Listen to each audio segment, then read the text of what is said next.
Hey Balancers, and welcome back to another episode of the Balance Theory podcast. I'm your host Erica, and thank you so much to everyone who has shared kind words and their love of the new branding. I'm so happy you guys love it as much as I do. I feel like it's really fresh and fun, so I'm really grateful that you guys are getting that and loving it as much as I do. For everyone that's been in the Telegram chat already, it's been so much fun chatting with you guys, doing the challenges together and just getting to know you. If you guys haven't had the chance to jump in, the link is in the show notes. It's a totally free chat. You just have to download the app Telegram. I've decided to use it over a Facebook group, because a lot of you voted anti a Facebook group, which I was surprised at, but happy to go with what you guys want.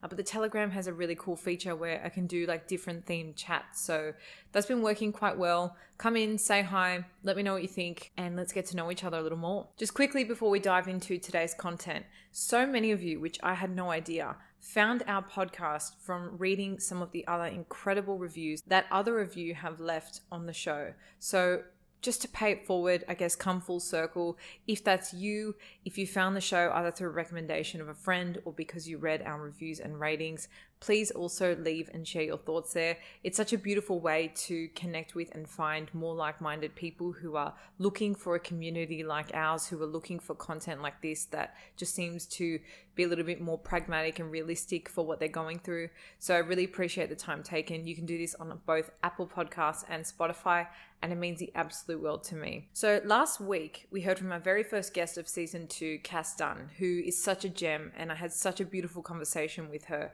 Our chat was centered around how to rise above your inner critic to reach your full potential. And when we talk about that inner critic, we're really talking about that self-doubt, that negative self-talk and limiting self-beliefs. And to be honest with you guys, this has been a little bit of a theme of a lot of the interviews I've had, which we'll cover kind of over this week and the weeks coming up, because it's something I've been struggling with myself this month. And I know a lot of you have as well. And for anyone listening who feels like they're alone in their battle with negative self-thoughts, limiting beliefs, or self-doubt, please know you're not alone. Even people you look up to and aspire have and struggle with self-doubt. And so it's something I'm really passionate to speak about.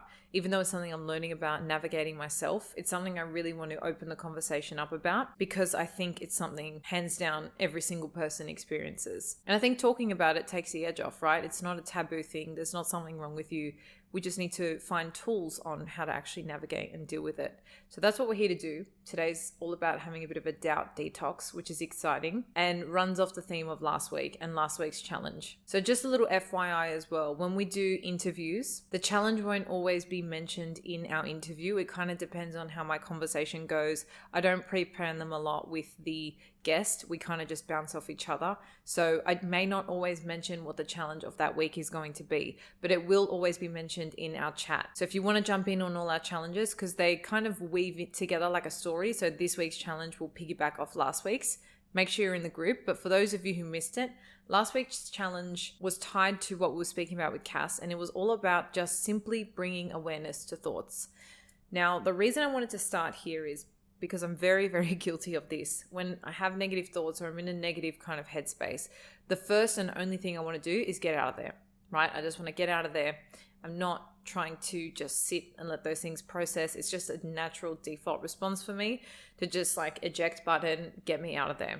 And so practicing awareness to just surrender and just accept, okay, I'm having this thought, and not have to do anything else off the back of that, I think is really, really empowering as a first step. There's definitely steps that need to come after that, but I think we need to learn and get good at and familiar and comfortable with that awareness piece before we can start to move towards that eject button, right? I think if we just run there in the first place, we're just running around in a little bit of a circle and they're going to kind of keep firing at us. So that was last week's challenge, and it was really interesting to see how some of you are going with that. Some of you shared your experience in the chat too, which was really, really nice to talk about. But admittedly, it's not the easiest thing. You know, when you have a negative thought, it's so easy to just think that that's you, if you know what I mean. Like, it's in your head. It's kind of in your voice as well. I kind of hear it in my own voice. It's really hard to create that discernment or just detach from it. That was until I really started to dive deep into the work of Dr. Joe Dispenza. Now, this is an incredible individual. If you have not heard of him, I highly, highly recommend right now you go and Google some of the podcasts he's been on. Jay Shetty's interviewed him and so many other incredible podcasters. His message, his research is really profound stuff. Now, I'm halfway through his book, and something he talks about and teaches is really, really nicely linked to negative thoughts. And it's something I wanted to share and kind of kickstart this episode with. And if you've heard it before, I honestly don't think there are enough times that you can hear this. I've heard him on podcasts, I've read his book, I follow his socials, and the more I hear it, the kind of more it drills into my head.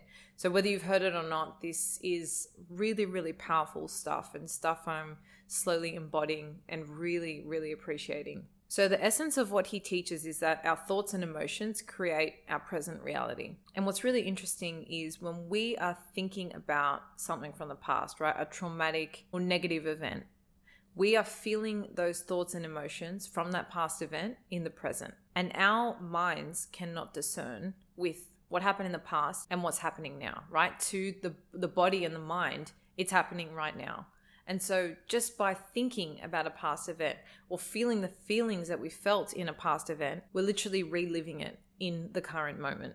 And so what he teaches, and I hope I'm doing this justice by explaining it, is basically that you get stuck reliving your past. And it's very hard to create a new future or a new reality for yourself when you are stuck living in the past. So if that past experience for you is filled with negative emotions like self-doubt, then it's easy to see why you're kind of crippled by it in the present moment, because you're living in that past emotion. Now, he goes into the neuroscience of how we can actually become addicted to these feelings because they're comfortable and they reaffirm maybe a limiting belief we have about ourselves. It's really deep, profound type of knowledge. And I don't even want to try and attempt to explain it all today, but very, very simply, that concept that we can think a thought that's anchored to an event in the past and therefore then feel the same emotion in the present, which means our present reality is a past experience. You can very easily see how you can get stuck in that loop and not move forward and not be able to create a new reality for yourself. But the good news is we're not stuck here, right? There are so many things that he shares in his books, from meditations to brain frequency sounds. I mean, it's really incredible stuff. But at a very top level, if your thoughts and emotions can alter you to be living in that past experience, then arguably the thoughts and emotions of a future experience, something you want to experience or attract, can also then anchor you to a future experience, a heightened emotion that you wish to feel. You know, it can kind of work in the opposite, is what he teaches. So thinking about kind of like a future or desired emotion that you want to feel is one thing he kind of talks about.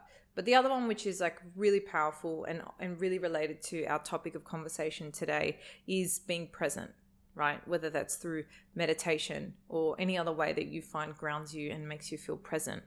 By absolute default, if you're here and now in the present, you're not thinking about something in the past and you're not thinking about something in the future. You're just here and now.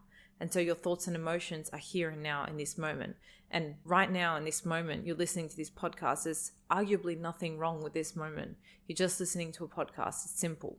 You're not thinking about bills you have to pay or messages or emails you need to get back to. And if you are, you're probably not listening to the podcast properly. So being present, really present in the moment, means that you're just here and experiencing life for what it is.